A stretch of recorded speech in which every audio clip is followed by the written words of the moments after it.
Hello दोस्तों, कैसे हो आप सब लोग? मैं आशा करती हूँ कि आप सब लोग अच्छे होंगे और मैं आशा करती हूँ कि आप लोग अच्छे होंगे और अपनी पढ़ाई अच्छे से कर रहे होंगे। कल हमारी वीडियो बंद हो गई थी, पता नहीं क्यों क्या प्रॉब्लम हो गया, वो बंद हो गई फिर चालू ही नहीं हुई।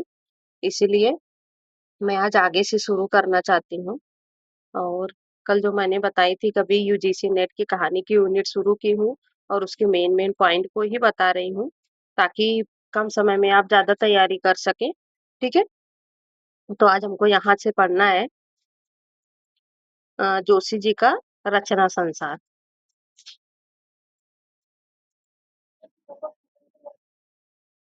शेखर जोशी जी की प्रथम कहानी संग्रह कोसी का घटवार 1958 में प्रकाशित हुई।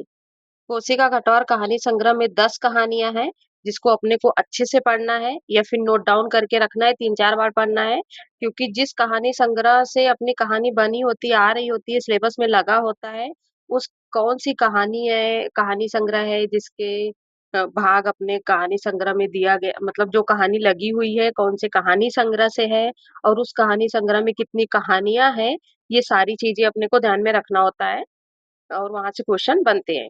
जैसे इसमें 10 कहानियां हैं। दाज्यू, उस्ताद, कवि प्रिया, कोसी का घटवार, बदबू, बंद दरवाजे, खुली खिड़कियां, किम करोम जनादेन, खिड़कियां और सुबो दीदी। इतनी कहानियां उसमें उल्लिखित है और इतनी कहानियां अपने को ध्यान में भी रखना है। और किम कम करोमी जनार्दन बाद में बाबा शीर्षक से प्रकाशित हुई। ऐसे भी क्वेश्चन बन सकते हैं क्योंकि एनटीए में इजी से इजी भी क्वेश्चन बनता है और हार्ड से हार्ड भी क्वेश्चन बनता है, तो अपने को दोनों को साथ में लेके चलना है। प्रथम कहानी संग्रह के 20 वर्ष बाद इनकी दूसरी कहानी संग्रह संभावना का प्रकाशन हापुड़ से सन 1978 ईस्वी में 7 के लोग से नाम से हुआ। ठीक है? और शेखर जोशी की जो अन्य कहानी संग्रह है उसको भी हम देख लेते हैं। हलवाही, मेरा पहाड़ जो 1989 में हुई, नौरंगी बीमार है 1990, डांगरी वाले 1994, बच्चों का सपना 2004 में। शेखर जोशी की पहचान उनकी महत्वपूर्ण 3 कहानियों से हुई, कोसी का घटवार, दाज्यू और बदबू, जो कोसी के घटवार ही कहानी संग्रह में प्रकाशित है। ठीक है? विजय मोहन सिंह के शब्दों में दाज्यू वर्ग भेद की कहानी है, क्वेश्चन बन सकता है। बदबू एक अभिशप्त वर्गीय एकता की, बदबू कहानी बिना नुक्से या फार्मूले के मावर्स के इस कथन की व्याख्या करती है कि दुनिया के मजदूर एक हो जाओ, जो मार्क्सवाद बोलते हैं वैसा। ठीक है? वस्तुतः बदबू कहानी मार्क्सवाद से प्रभावित है, ये सामने दे ही दिया गया है। ठीक है? ये अपना हो गया। इसमें सिर्फ इम्पोर्टेंट पॉइंट मैं आपको बता रही हूँ ताकि आप 1-2 बार पढ़ो और अपने आंसर को सही कर सको, क्योंकि आज हमको नॉलेज से ज्यादा एग्जाम को क्लियर करना है क्योंकि टाइम बहुत कम है। और गोपाल राय के शब्दों में क्या बोले थे? दाजू होटल में ब्याह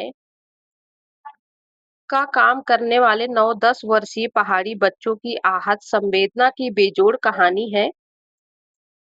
बदबू कल कारखानों में मालिकों की नीतियों और ऑफिसरों की मिली भगत से मजदूर स्तर के कर्मचारियों की संवेदना के मर जाने की कहानी है।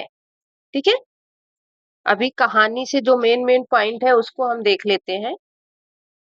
कहानी के मेन पात्र कौन है? पात्र कौन कौन से हैं? गुसाई, जिसके ऊपर जो नायक है लक्ष्मा और लक्ष्मा का बच्चा। कोसी का घटवार कहानी कल्पना पत्रिका, अभी पत्रिका भी पूछा जाने लगा है तो इम्पोर्टेंट पॉइंट है। कल्पना पत्रिका में 1957 ईस्वी में प्रकाशित हुई। विजय मोहन सिंह के शब्दों में सामान्यतः इसे पहाड़ी अंचल की कहानी माना गया है, किंतु उसमें आंचलिक कहानी का व्याकरण नहीं मिलेगा, बल्कि स्तुति को टटोला जाए तो उसमें कालजयी कहानी, उसने कहा था कि अवशेष मिलेंगे। यह कहानी घनघोर गरीबी के बीच गहरी मानवीयता की कहानी है। ठीक है? कहानी कोसी का घटवार कहानी का नायक गुसाई और नायिका लक्ष्मा है, मतलब 3 ही पात्र है, पात्र तो और है बट इसमें अभी का इतना ही है। गुसाई का घट कोसी के किनारे, मतलब कोसी नदी है उसके किनारे उनका घर स्थित है। गुसाई एक अनाथ बालक रहता है जिसका माँ बाप भाई बहन कोई नहीं है।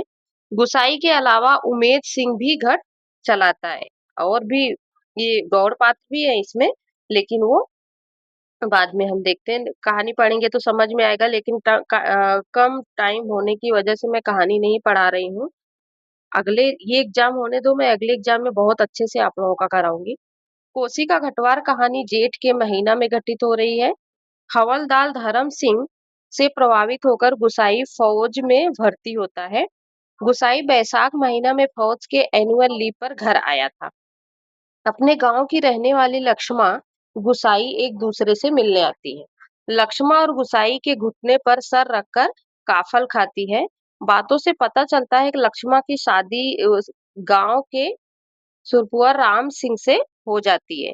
लक्ष्मा गुसाई के साथ रहने के लिए और उसे विश्वास में लेने के लिए गंगनाथ जू की कसम खाती है। इंपॉर्टेंट पॉइंट, इसमें जितनी भी लाइन है ना सब बहुत ज्यादा इंपॉर्टेंट। गुसाई दोबारा फौज में जाने के बाद 15 साल बाद बैसाख महीने में घर आता है। किंद्रे के कितने साल बाद? 15 साल के बाद वो बैसाख महीने में घर आता है। फौज से लौटने पर गुसाई गांव में आता और चक्की बैठाता है क्योंकि वहां से रिटायर होके आता है। कहानी में लक्ष्मा के बेटे की उम्र वही करीब 6-7 वर्ष बताया गया है।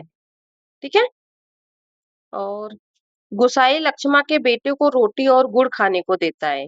इंपॉर्टेंट पॉइंट है, ये भी पूछा जा सकता है। लक्ष्मा जब गुसाई से मिलने आती है तब वह एक बच्चे की माँ और विधवा हो चुकी होती है, क्योंकि उसके हाथ में वो जनेऊ जो मंगलसूत्र रहता है उसका कुछ नाम है इसमें, वो दिया नहीं गया है, उससे वो पहचानता है। यह कहानी घनघोर गरीबी के बीच गहरी मानवीयता और संबंधों की सुगंध को बयां करती है। मतलब गरीबी है लेकिन एक तरफ इंसानियत भी है और दूसरी तरफ स्वाभिमान भी है। ठीक है। इन दोनों का इसमें बयां होता है, जिसपे कहानी अपनी टिकी हुई है। और ये हमारी वीडियो कंप्लीट होती है। अगर किसी के समझ में नहीं आया होगा तो कल की वीडियो देख करके इस वीडियो को देखें। और मैं आशा करती हूँ कि इसके सारे इंपॉर्टेंट पॉइंट मैं आपको बता चुकी हूँ। अभी कहानी की यूनिट चल रहा है और मैं मेन मेन पॉइंट को आपको बताने वाली हूँ। ठीक है। और मेरे जो शॉर्ट वीडियो है उसको भी मैं सिर्फ इम्पोर्टेंट पॉइंट रखी हूँ, कुछ भी इधर उधर की बातें नहीं है। आप चाहे तो जाके देख सकते हैं, उससे आपको फायदा ही होगा, नुकसान नहीं होगा। ना तो टाइम वेस्ट होगा, ना ही कोई नुकसान होगा। ठीक है। और अगर आपको मेरी वीडियो पसंद आती है तो लाइक शेयर सब्सक्राइब करिए। धन्यवाद।